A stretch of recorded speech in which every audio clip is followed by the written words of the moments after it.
Well, hey there, and welcome to Kitchen Table Conversations here with the Men and Masculine Folks Network, which is a program of men as peacemakers.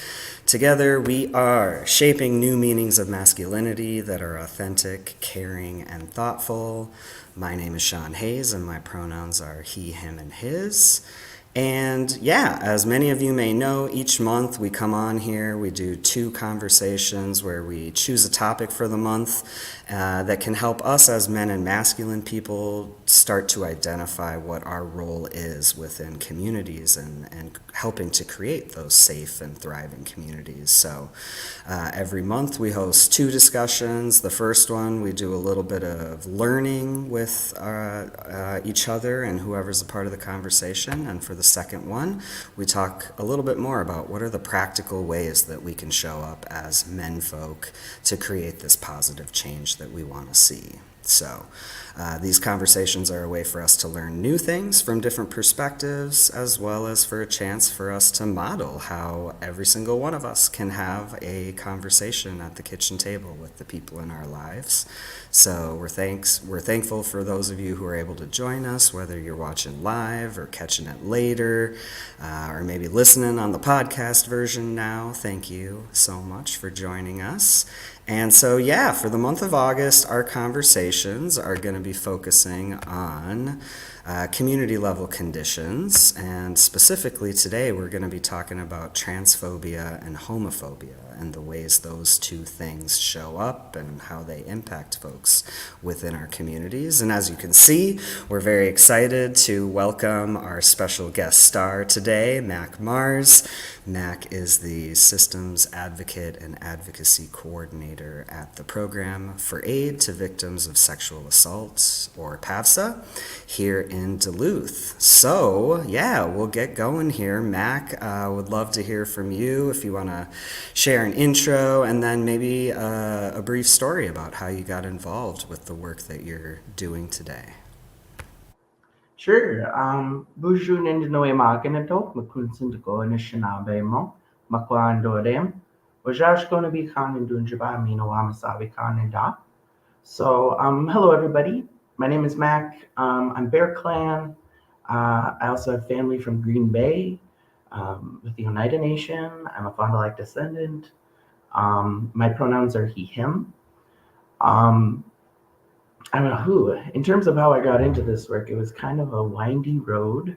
When I was going to school at St. Scholastica for teaching, I also had a side job doing shelter work with Dabanuakan Battered Women's Shelter. So I worked for 4.5 years, and during my education as um, an advocate for families who were getting out of domestic violence situations. Um, so from there, even though I got my degree in teaching and I did teach for a year, um, I felt more useful in like a direct service social work type situation. um, I seem to have good skills in navigating like between worlds, between systems, and like people who maybe don't come from those systems, trying to help them understand them. So that's one of the things I like about this work. I got into from there. I was a social worker. I was a child protection social worker for 4.5 years. I worked with 2 different tribes and a zillion different counties between Minnesota and Wisconsin. Um, did investigations and removals and ongoing case management. And then after that, I started to do something relaxing and decided to get into sexual assault advocacy. But in reality, like when I was working at W again, I had seen a lot of the work that PAPSA was involved in, and so it was kind of my dream job to be a part of that. And um, a big part of my role here has been teaching the organization that saying you're for everyone is not enough, that you need to show that you're for everyone, that you need to have accessible programs for everyone, that you need to have plans for everyone who comes through the door. So a big part of my job as the advocacy coordinator has been like building structures, building support groups, um, building supports for people, and one of those communities has been the LGBT community. Um, Prior to my role here, we weren't really reliably going to Pride. We weren't um, involving ourselves in community organizations and stuff like that. And so, being present, it means a lot to people. So we've tried to do that a lot more since I've been around. Man, that is important work. I mean, I know we've known each other for a little bit, but yeah, just hearing more about your story and how you came to be, it is sort of always a winding Yeah. tale, where then we do eventually, hopefully, find ourselves doing work that's really meaningful. And so yeah, thanks for sharing a little bit about your story. And as we get into our conversation today, for those who have been following us, you're maybe already familiar with this term that we use, like community level conditions. And it's basically a way where we are basically looking at our communities and looking at different harms that are happening. And these conditions oftentimes include two different things. So one is these aspects of our culture that are sort of just like baked in, like accepted attitudes and beliefs and behaviors. And then secondly, we take a look at our environment. So that can include like the policies within a school or, any type of institution, or the systems that are at work within these communities and within physical spaces. And so, yeah, when we get into the specifics of, community level conditions of transphobia and homophobia, examples of that could be reflected in the beliefs of some folks who don't believe that trans and queer people are real, or that LGBTQ plus people are choosing this lifestyle, and then that shows up in the way that they do their work within community and how they interact with trans and queer folks, right? Another example is like within a lot of communities, there really aren't many designated places that are safe for LGBTQ plus folks to go to. Oftentimes, really the only safe spaces, if you got one, is like a queer bar. And, again, that's really limiting to our young people, to folks who, prefer not to be in a bar. And so those are just a couple of examples. There's a plethora of things that we could probably talk about here in how transphobia and homophobia show up. And so, yeah, I'm curious to hear from you, Mac. So for our first question, in your work at PAVSA and within community, where do you see transphobia and homophobia showing up, and what is the impact on folks in the queer and trans community? I think that a matter that we don't talk about enough in general is the internet. A lot of people, now I'm a millennial and I was a child of the internet. I was raised on it, I was homeschooled, so I made most of my friends on the internet. That's where I found community. And I think a lot of queer people are drawn to the internet for that same reason, because you can kind of create the safe space you want instead of trying to find it out in the wild. Um, and that's great. But also there are a lot of things that are not so great about it. And I think it's really important for queer people to realize that the internet is not your friend. There are a lot of accounts out there that aren't even real, that are saying like really abhorrent things about your fellow community members. And they do go as far as to go to like local city-based stuff. They do go so far as to attack individual people on Twitter. They do, so it's like when you create those safe spaces, you're also inviting in a lot of unknowns. And so you have to be ready for that, because like you could get a lot of bad actors in that way. So I think it's important for people to build resiliency or build like safety skills around internet interaction, because there are a lot of people who are like, I'm just so drained by seeing all these hateful comments online, but they never even stop to ask themselves, well, should I be looking at them? Like, if I'm the kind of person where I'm sensitive to this, or if I'm having a bad day and I don't need an extra cherry on top of the shit sundae, like, you know, those skills are really important because we can't nerf the entire world. We can't make everything a safe space. So it's important for us to recognize when spaces aren't safe and walk away when it's necessary. Um, I think like a lot of the organizations where you see transphobia and homophobia aren't really surprising. It's, youth serving agencies where they're battling between how does the youth see themselves and how do their families see them?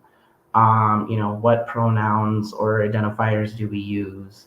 Whoever comes to PAFSA, I'm going to use whatever they tell me to use. However they refer to themselves, no matter what their age, I don't care. But other organizations like are battling with parents and families to kind of, either honor this person or not.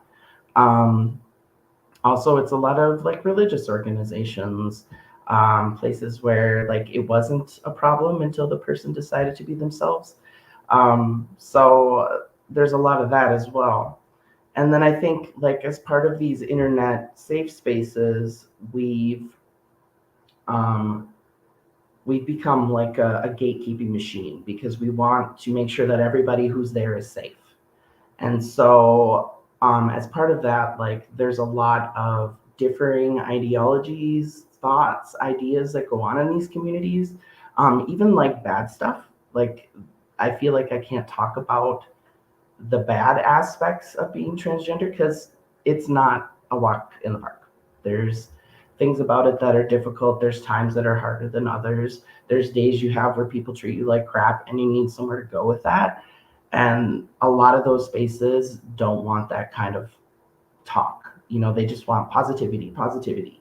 Um, and I get that too. Like, we do need positive spaces, but I think also we need to start having spaces where we can have those more difficult conversations so that we can preserve those safe spaces, but also have space for conversation so people don't feel left out instead of just being like, oh, this kind of sounds like another concerning idea I've heard out in the world. So you're not allowed. I'm going to block you. I'm going to ban you. You're not allowed to come here anymore. That happens to a lot of people. That has been like the primary concern with the folks that I've been working with is that they don't feel like they're supported by their own community because unless they accept everything that comes along with that community, then they're not welcome. And what's accepted is like there's a lot more political stuff that has become enmeshed in like queer identity online, and that can kind of cause rifts too. Because if you don't see everything eye to eye on that either, then you can't be a part of that queer support space because you don't agree with all the other rainbow of ideas and things that they believe. So I think it's important to have separate spaces for those things and, put people in those spaces who are in a place where they can have those conversations. I accept and understand that not everyone is. I'm not willing to do it every day. I go to Twitter when I want to fight. When I want to have fun bickering with people, that's where I go. I don't go there for like support and validation because you're not going to get it there.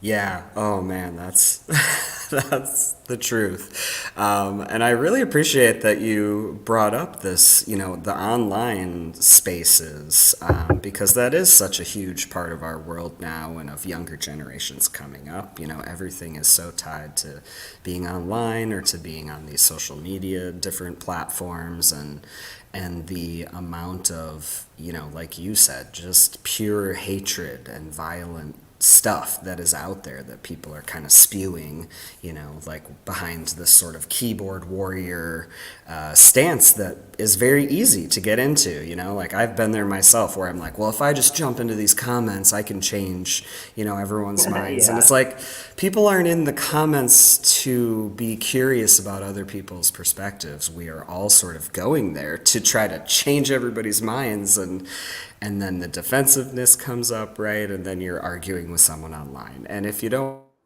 want to be doing that, it's hard to kind of turn it off. And I really love, what you said about, sort of trying to check in with ourselves to be like, hey, do I need to like hop on this like Duluth News Tribune article Yeah. comment thread about, anything trans or queer related? Probably, it's probably going to have a rough impact, because sadly, those folks who are very anti-trans, anti-queer folks, can be very loud, on the internet. And then, I've had times in the past where I've had to be like, hey friends, this thing is just blowing up and there's so much yuckiness. Can you like go in there and say something supportive, and like let's try to kind of change the dialogue from only this really negative, violent kind of rhetoric. And yeah, so I think that's a really cool idea for folks to kind of think on. And I know it was a couple years ago that I personally was like,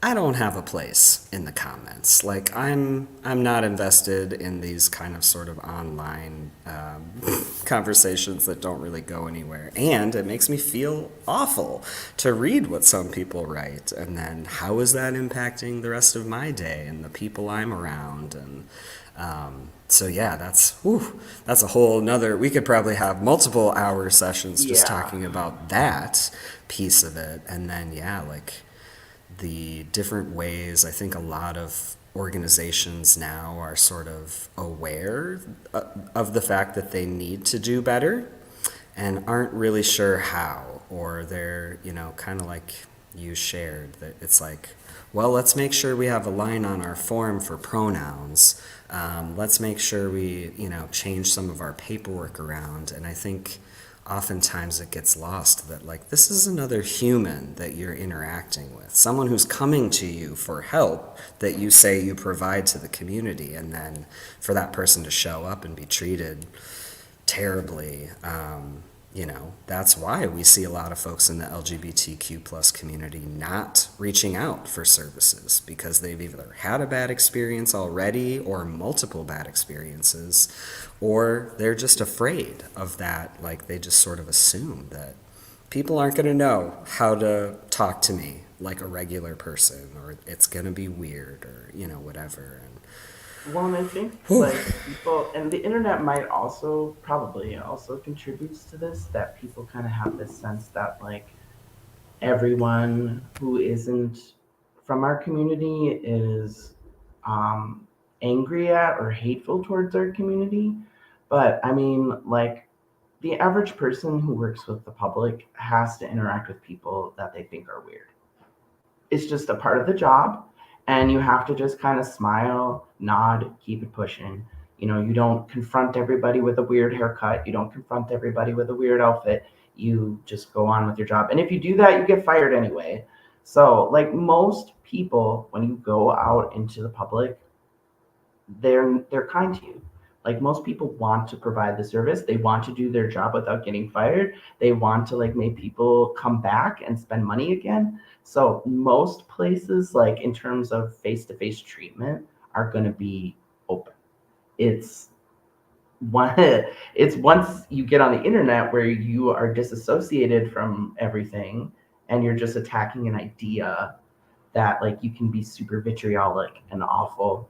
But there's been so many people I've met where they're like, "Oh, you're trans? Oh, like I wouldn't have expected that." And then they, because they're expecting the opposite of what we're expecting, where they're expecting like a trans person who's super elevated and looking for reasons to be offended. And it's like, no, actually, some of us just want to go on and have a normal daily life like you.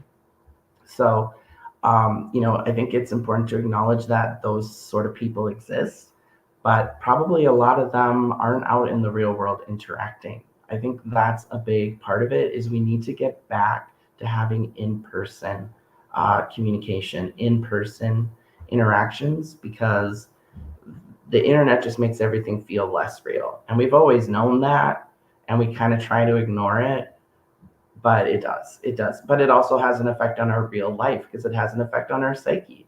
And I think a lot of people are really amped up right now, and it does feel kind of intimidating to go out into the world when you know how everyone feels.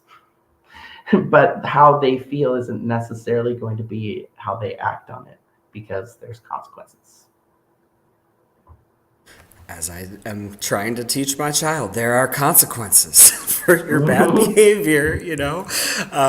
Yeah, that's true. And I really, really agree with you there that, a lot of these really important conversations that are happening online and not going anywhere or causing more harm would really benefit from, yeah, us getting offline and getting face to face. And one of my friends recently, we were talking about this, like how can we have conversations in community when folks aren't willing to actually sit down and talk and share their stories and share about maybe the harm they've experienced. And, it's like we're forgetting how to have those conversations and how to listen, with empathy and compassion. And I think, yeah, I mean, even for myself, I tend to want to shy away from conflict. I think a lot of us do. And then I think, it actually just takes practice, like doing it and showing up and saying, I might say the wrong thing. I might not fully understand what you're sharing, but like I'm coming here with my heart open and I want to connect rather than further disconnect, if that makes Right. sense. Well, and I think we shouldn't punish people who are curious because there are plenty of people who they've never met a trans person before, or it's just a new experience for them. So it's not as though there's so many people who are just ignorant or just don't know any better.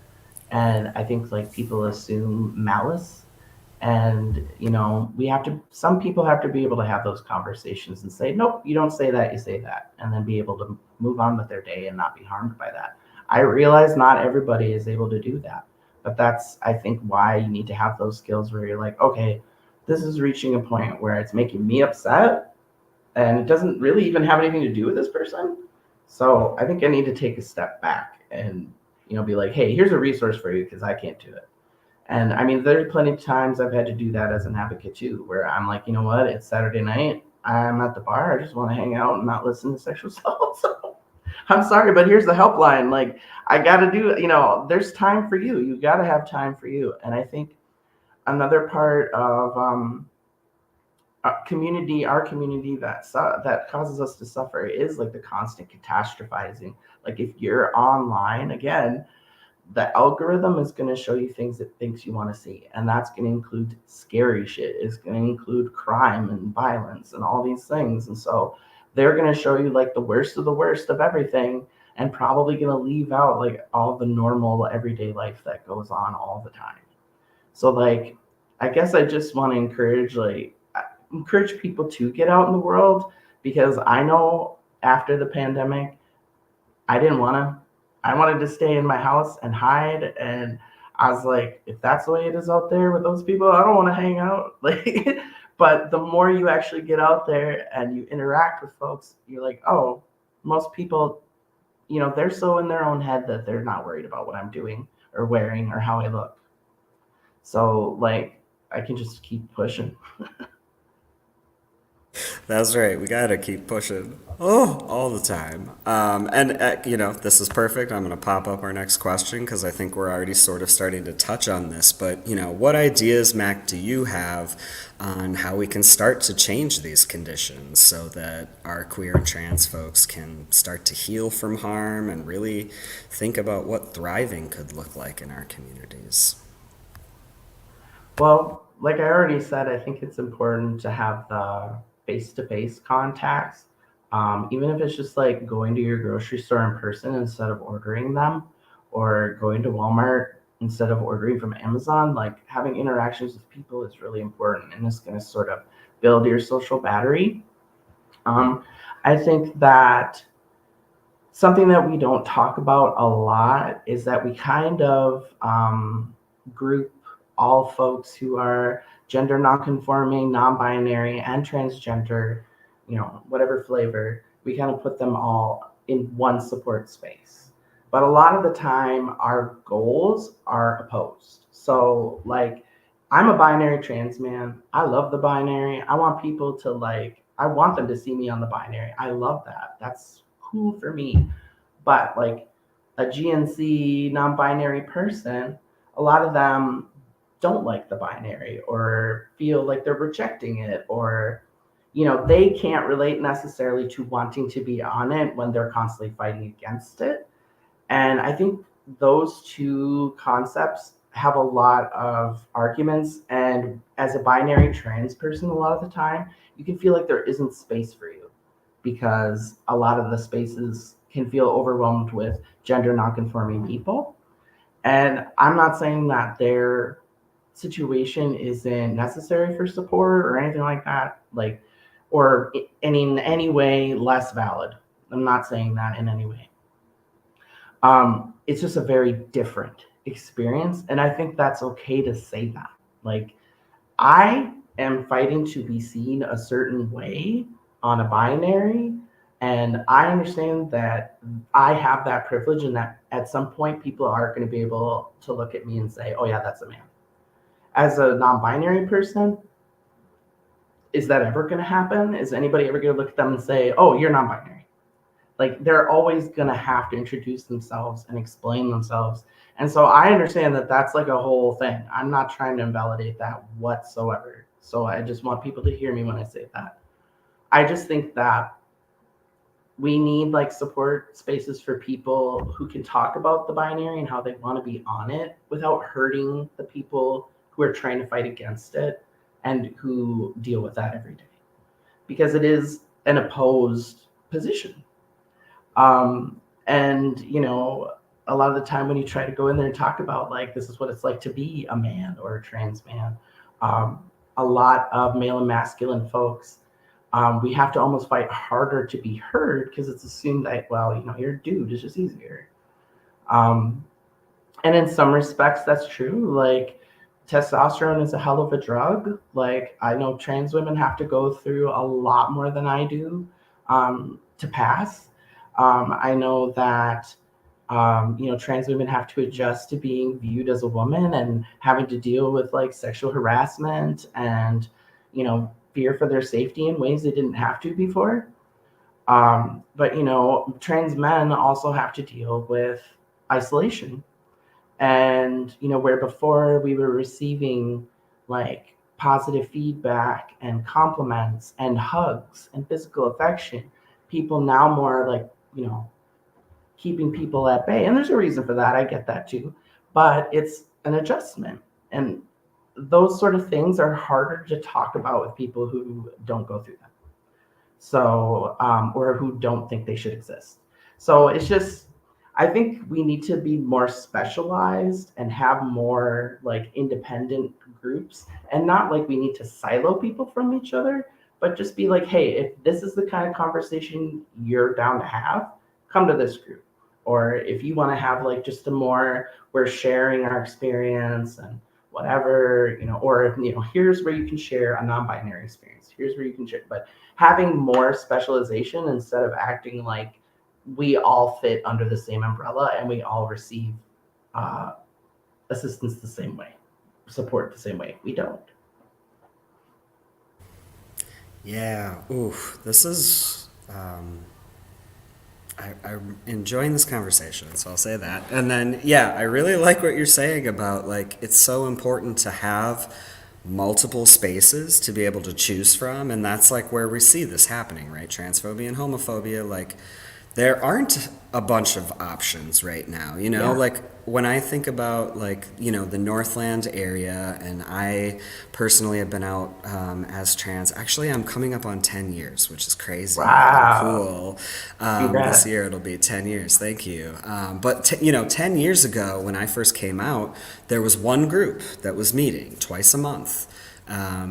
And now, there's been a lot of progress that I've seen. There's a lot of drag happening in our town. There's a lot of different ways and events and things now. But I really think what you're saying here is, important, because we do need to have these special spaces where folks can actually feel like they can show up, they can be their whole self, they can talk about their experiences without feeling like someone else is going to be there judging them about, oh, you like the binary is terrible. And, it's like, well, yeah, the binary is terrible if it is like imprisoning us, like if we are stuck on there, right? Like, Yeah.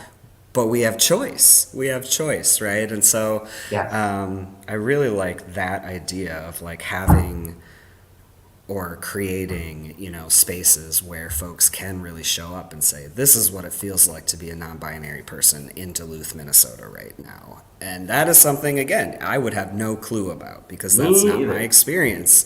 Would it be cool to listen in and to be able to hear those stories so that I can learn? Definitely. And like folks need to be able to feel safe when they can show up to a space so that they can actually quit trying to hide pieces of ourselves and mask ourselves in all these ways. And it reminds me of something, you had said earlier too about how, a lot of the talk out there is like this hyper positivity kind of stuff. And like, where are the spaces to have the harder conversations? It's like we just need to be working together to like, create more opportunities for our community to come together to talk about harder things that maybe we disagree on, or ways that we want to change our communities, and maybe we disagree about how we do that, right? But I've thought a lot about that recently in the last year or so, that they're just, I think we as people have sort of forgotten how to have hard conversations in real life, because of COVID and the internet and all these different things. And again, I think it's a practice. Like when we actually decide to show up, even if it's scary as hell and we may feel super anxious, it's like that, to me at least, in my experience, when I see those types of spaces happening, that's where I see the most connection, the most, even through hard conversations, like there's this hope, I think, that's underlying within our community. And so then when you think about like outside of the LGBTQ community, you know, what would you say to folks who are like aspiring allies, or they would probably say, I'm an ally to the community. And then we might say, well, how? How are you an ally? And, so what would you maybe speak to those folks, our allies, or folks who, want to be able to be an ally? I think it's really important to be visible in your workspace. Most people have some kind of forward facing aspect to their job. And it's more those little moments of like seeing somebody has some kind of supportive messaging on their desk or their door or whatever, where you don't need to ask, am I safe here? You're just like, oh, okay, obviously somebody has considered me and knows that this is a concern I have.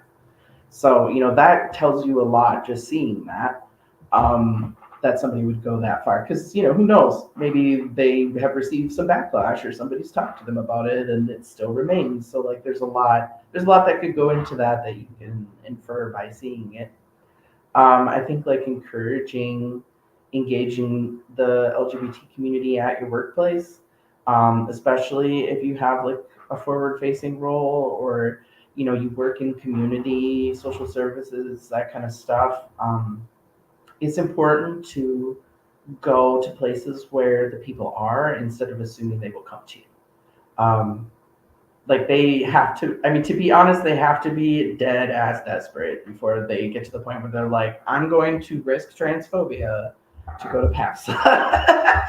So it makes a lot more sense for us to go into their community, for us to be the ones humbling ourselves, for us to be the ones who are in the hot seat and say, like, we're here for you and we're willing to go to bat for you. So I think that's really important. I think showing up to community events is really important. Like, I go to community events as a community member and as a professional, and I just hear like how much it means to people to see that you show up for their community. like just tabling at Pride, I get tons of people who come up who are like, I'm so glad you're here. Just because they know that means like we're taking extra time out of our weekend and our work schedule to show up for them. So like taking those opportunities is really important, and you're gonna have to look for them. They're not gonna come to you and say, "Hey, want to be in the parade?" Like you're gonna have to try to involve yourself. But those are the aspects you should be involving yourself in. So when it comes to like support spaces or things that are made specifically for folks who are from that community, like feel free to step back to elevate the voices of the queer community when it's something that matters to them. Defending uh, defending against like if you're hearing transphobic jokes and stuff like that. Providing actual information when you're hearing people talk about what's going on with like the Olympic stuff. All that stuff. And again, this is all if you have the capacity to do it. You don't owe anyone your suffering. As a trans person, as a cis person, nobody owes anyone suffering. And I think people need to know that. Um, so I think really being an ally is just listening to your friends, because your friends need your support. Um, they need somebody outside the internet, somebody that they can trust, who they can go to when they're not sure about things, when they have different ideas rolling around in their head that they want to talk about. Really being that person, especially for youth, is really, really important. So like mentorship programs, if you want to be a mentor to a queer youth, like having a supportive adult in their life that they can turn to about those things is really important. And it actually staves off some concerns involving sex trafficking. If you have somebody who, provides you that validation and support, you don't have to accept it from anyone else. Yeah, and I mean, you and I and folks who do this type of, prevention and violence related work, like we know people in the LGBT community experience much higher levels of violence due to all Absolutely. of these different kinds of community level conditions. So if you're an LGBT youth person and you're homeless, you are like significantly more likely to end up being trafficked or exploited or experiencing just direct physical and sexual violence, right? And so I think that's Mm-hmm. so important what you're saying about like if you are a safe person, a kind person, just being that person that a young person can reach out to, I think is so, so important. And it makes me think about, in our area, we've got Mentor North. There's lots of great organizations out there who, as we said, are trying to figure out how they can support their LGBT clients and residents and all of that. And, I know within Trans Northland, we've been trying to work to build that connection between Mentor North because oftentimes they do have young trans and gender nonconforming kids or queer kids who want to be able to be matched with someone who at the very least, right, is an ally. And if you are a queer or trans adult, like that is so meaningful to these young people to be able to connect with another person, to know it's possible to actually grow up and be able to live my life as a queer person and to see it with someone, it's huge. And it's healing for Man, you too, because in a yes. way you're kind of giving to someone else what you didn't have. And that can be really, Totally. really powerful. Yes. Oh, my little baby Sean. I have no idea what my life would be like right now if I had had support growing up as a young queer, didn't know I was trans kid, until I was 27 years old, and that is something that makes me feel really hopeful is that there is so much more just conversation in general happening about the queer community. As you mentioned, like all the stuff going on with the Olympics. I mean, transgender folks are really like the sort of hot button issue these days, especially with politics and all that. crap, I'll say. And it Mm-hmm. is. It's, it's scary to be a trans person and to see all these headlines and just to be like, man, can't you just let us live our lives? Like, it doesn't take a lot, like you're saying. Have a rainbow sticker at your desk. Like, that is like the simplest thing you could do. You could also like go online and watch a training or a video and like actually Mm-hmm. do your own work, right? To educate yourself on how to be a better ally. There's a lot of good stuff on the internet that folks can find and connect with that is And a positive lot of and really places will helpful. send you free stuff if you say you're interested. Like Yeah, yeah. P Flag, all these different places, they'll send you a lot of stuff to have in your office to give to people. That's right. Yeah. And then the other thing I was thinking about too, because we actually have our local Duluth Superior Pride is coming up at the end of this month. Yeah. And what you were sharing about like how important it is to see these organizations out there at like the Pride Festival, because our folks are constantly dealing with all of these issues, right? Whether it's they've experienced sexual assault, maybe they are houseless, maybe they have food insecurity, and to see PAVSA at this festival where maybe they can stop and talk to someone, maybe they don't want to do that and they just grab a brochure.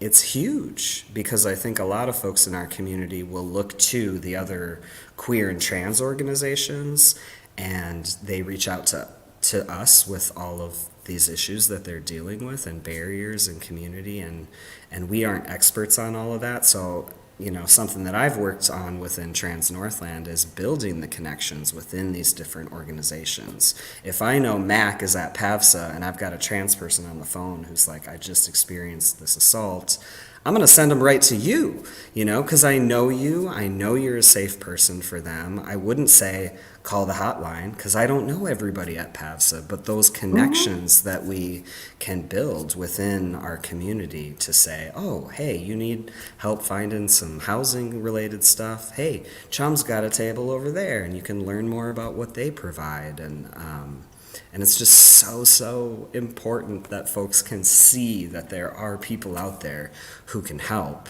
But you got to be there, If we don't Yep. see you there, if PAFS is not there, I have no idea who to go to if I'm being sexually assaulted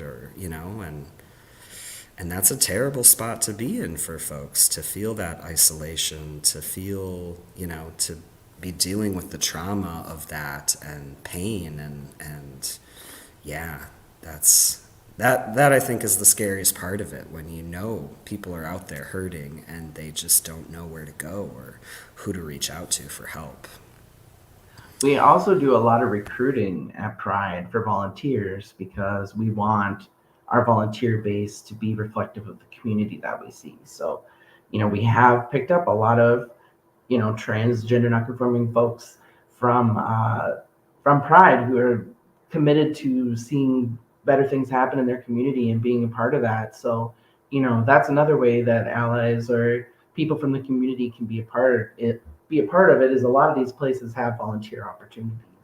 So like seeing you there does give other people hope. Like, oh, like there have been people many times who come to me at PAPSA and said like, I knew you were here, so I knew it was safe.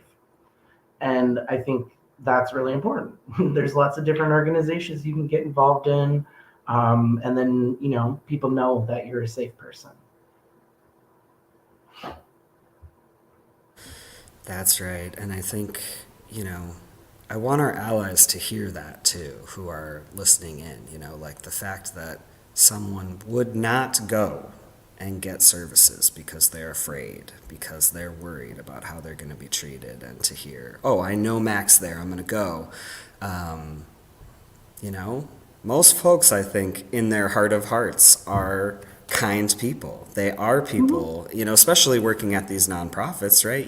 People are there because they want to make a difference in their communities. And so, really thinking about how you are showing up in your work every day, how the queer and trans folks walking by your business, do they look up and notice you? Do they pop in and say hi? Oh, what is this? Or are they just ignoring you because there's just nothing on your building that would indicate that you're a safe place for them to be?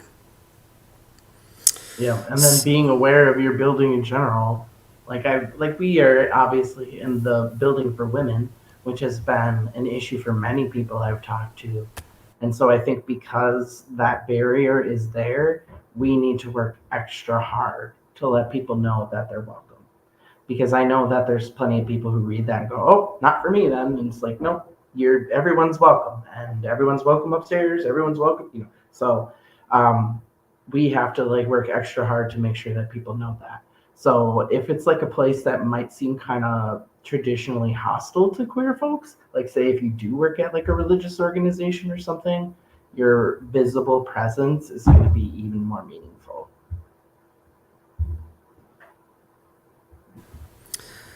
Could not agree more. This is good stuff, man. And yeah, I just am appreciating this because I think, oftentimes folks sort of like hear the headline, but they aren't actually willing to like dig a little deeper or take the time to think about, how are my trans folks in my life dealing with all this, Olympic headlines or this or that, like check in with your Yes. people. Like that's a huge one too. Just like sending a quick message. Hey, this Olympic stuff is stupid. How are you doing? And for those who don't know, you can, I'm sure, find out what's going on. But our world is very concerned about policing gender, especially within athletics and the sporting world. And it's pretty icky, pretty icky. But yeah, just checking in with folks, getting together. It's like that. It's so easy, especially with the internet, to just sit at our homes and stay there, and we're interacting this way. And then, it just has this really deeper impact on, I think, our souls, just our wholeness as humans, right? When we don't have those connections, or we aren't seeing people, or getting a hug, or, whatever it is, right? There's lots of things that we need as humans. And so to be able to, like, kind of push ourselves a little bit to get out there, to like get back in real life with people, is so beneficial for people. And it lowers the amount of violence, right? If you're connected to a community, if you have people who are your people or chosen family, or however you want to say that, like, you're much less likely to experience some of this harm that's happening within our community. Yeah, and just be gentle with yourself. Like it was kind of giving up some of those things that I learned over the pandemic wasn't easy. They became crutches for me, or um, I just didn't know how to stop. So I think like if you do have access to counseling, that could be a good resource too. You know, relearning how to get back out into the world is a big thing, especially since like during that time, all we had was the internet. So the internet was our real world, and the internet is a very volatile, angry place. So if you go out into the real world, you'll see that it's not like that. And the more you can have those interactions, the safer you will feel, and the more you'll realize, like, oh, this is just because people are like so heightened and so upset and have like no consequences. So that's why they're being like as awful as possible. But when you get into the real world, like, Joe Blow with the wraparound Oakleys and New Balances is still going to be nice to you. Like he did, it's just not. He can feel, think whatever he wants, and you have to kind of be okay with letting that go. Like nobody can take away like 8 years of transitioning from me.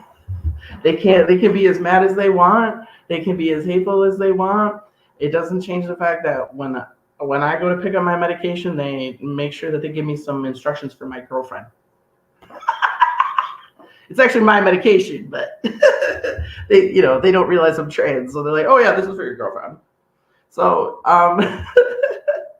so like, he can be as mad as he wants, but when I go out in the real world, people interact with me like a regular ass person, and they treat me the way I want to be treated. They're respectful.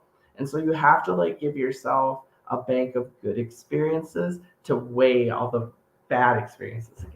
Because if you're just inundating yourself with bad shit all the time, of course you're going to be miserable. Of course you're going to hate everyone. Of course you're going to think that people are awful. Totally. Oh my gosh. It's like the hater's gonna hate. But like we can't Hmm. let that stop us from living our like authentic, joyful lives, you know? Like I think a lot of us we want to be connected into community. We want to like have those people. And it takes time, you know, to make new friends, you know, it takes a lot of things and one day at a time, right? We are all doing the best we can, I think, in a world that is not created or designed for trans and queer people. Yeah. And I think, you know, in my work and time doing this type of work, like there has been a lot of really great progress. Like I don't want to forget about that because there's been so many people across the world, across our country, who are working tirelessly to make these positive changes for queer and trans folks. And yeah, and I think it's a perfect lead into this last question for today. So, Mac, what do you feel hopeful about for the future and for our future generations? Um, I think I'm gonna kind of answer this in a roundabout way, but like one of the other divisions that I think you could almost have when you're making support groups is generational. I see a lot of people who say things like, there's just nowhere, there's no safe spaces, there's nowhere for me to go. I don't see any support of anything about the community. Um, or people who are complaining about stuff like rainbow capitalism and stuff like that. But if you talk to any of us who are a little older, like things have changed a lot. And like you're being plunked in the middle of it, so you're still pushing, and I know that work is hard, but like there's a whole road of queer people behind you who have helped you get here. And so I think like seeing younger people and older people connect and talk more about that, because I think that more youth would have more hope if they could see like how far things have come. Like right now, trans people are in the crosshair because it's not cool to hate gay people anymore. When I was a kid, it was still cool to hate gay people. And so it was all about like, you know, they can't get married, they can't have rights, civil unions and all that stuff. We were fighting constantly about that when I was a kid. And now, like, I watch shows with my kids and they're like, why are they mad at them? I'm like, I don't know. But back then, it was a big deal for gay people to get married. So, like, in a short space of time, like, that was only early 2000s. And now we're like 2024, and things have really changed. Like, you would have never seen all these organizations, large businesses, like, putting rainbows on stuff. Like I realize that it gets kind of, a little hard on the eyes after a while and starts to feel disingenuous. I get all that. But that's a way different environment than what I grew up in. I didn't even know what a trans person was until I was an adult. So, I think that we could give each other hope if we had those conversations, because we could see like this is what the future generation is doing with all that hard work that we have put in, with all the safe stuff we've put in place to try to make their world better than the one we entered. And they can kind of see the fruits of that labor if we can explain it to them, like, you don't know. And they can even tell us, you don't know, like there's this whole other like range of things that we're dealing with that you don't understand. And I think having those conversations would be good. But I think overall we could give each other hope to see that, like, you know I can recognize that you're struggling, but I can also recognize that there are now guardrails where there didn't used to be any. And also they can kind of look at, there's still a long way to go, but man, we have come a long way. Both things are true at the same time. So, so I think that that's a way that we could provide hope to each other. That's what gives me hope, is when we can look back and see how far we've come in 25 years. But also, acknowledge that we've still got a long way to go, and we've got a long way to go in a lot of ways. It's not just trans people. There's a lot of things that we as a community, as a country, as a world need to work on. So Totally. Yep. There's always going to be work to be done, and I think you're right. I think it's so easy to just fall into all of the negative spirals that we see, because right, those get clicks. The news, the media, they're just like putting these outrageous looking headlines, and it's totally overwhelming. And if that's all you're looking at, that's a rough place to be. It's hard to think, well, how am I going to survive in this country, in this world where everyone's out to get me?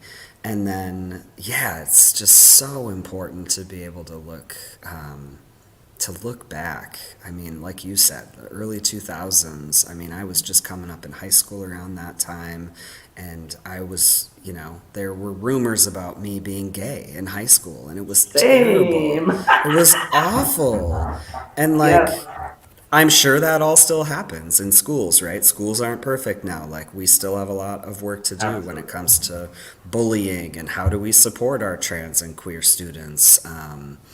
And yet, like, I can just think of so many elder trans folks who were like, we would have been killed. We would have Yeah. been like there's a really deep fear, I think, that a lot of our LGBT elders still hold on to and feel, and worry about, like the younger folks in our community, like experiencing what they possibly had to experience. And so, yeah, I mean, it's not like perfect by any means, but like I think about like gay marriage. I think about like was it the Bostock Supreme Court thing where it's like you can't actually discriminate against trans folks within Yeah. employment. Like, that's not a reason that you cannot hire someone anymore. Like, there's so many things like that. And then when I think about the media, and I like, so many shows and movies have queer characters, Oh and you my can gosh. find like so much. Like, I just found a new podcast where it's like a couple of trans guys just sharing about their experiences, and I'm like, what? Like, if I would have had that 10 years ago, that would have just been, a life changer, game changer. And so there's so much. I think there's a lot of people within our own community, right, who are creating these things, who are starting podcasts and have groups. And I think a lot of the, like we've talked about, the nonprofits, the other systems, they're all aware of it, right? They know they have work to do, and a lot of them are doing some good work. And I just think, man, it's going to keep getting better, right? When all of us come together, we all, wherever our spot in the ecosystem is, whether we're someone who does want to have those educational conversations with someone, whether we're just showing up at an event. I mean, there's such a huge spectrum of how people can be involved in making these changes in our community. And it just, I always like picture like dropping a rock in the lake and these ripples. We just don't know how far they go out, who they reach. And that, I think, is just so hopeful for me, especially on the days where I pull up, Facebook, and I'm like, man, I don't want to be here right now. I don't want to be reminded about all of this awful stuff that's going on in the world. And yet, there's a lot of really good, joyful, positive things happening around us too, which I think it's harder to see those sometimes. But um, yeah, there's been a lot of good change, and I'm very grateful, personally, and for all of us, right, within our LGBTQ plus community. So, gosh, wow, we came up on time real fast. That always happens, I swear. Especially when we have our amazing special guest stars here, because I just want to keep chatting and learning from you. But I just want to say thank you, Mac, for taking the time out of your day to join us here at the kitchen table. And for all of you who were able to tune in for a couple minutes the whole time, or you're checking this out later, we're just really glad to be connected with you in community. And so, yeah, as a reminder, let me pull that thing off of there. As a reminder, we typically hold these conversations every other Thursday at 12 p.m. Central Standard Time.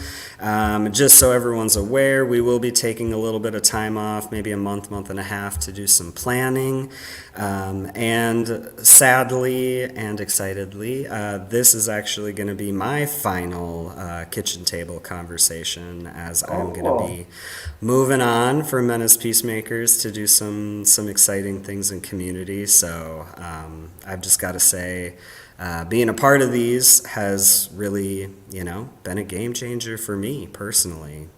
All of the guys and guests and people who have connected with us here have really helped me grow in a lot of ways, including today's conversation. So thanks, Mac. And yeah, we will be in touch, when the next conversations get going. Men as Peacemakers will get that out. You'll be able to find us. We're excited for this new journey for Kitchen Table. So stay connected with us on social media. If you're on there, like many of us are, you can follow Men as Peacemakers Facebook. You can subscribe on YouTube and find us on Spotify now.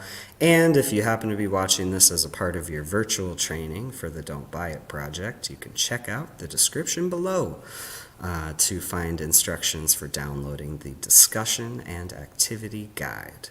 So, as always, we encourage all of you listeners, watchers, have a conversation like this today or tomorrow or sometime soon with the people in your lives, because, again, we believe that it's through these conversations together that we can actually make and build communities free from violence where we can all thrive. So, thanks again for joining us here at the kitchen table.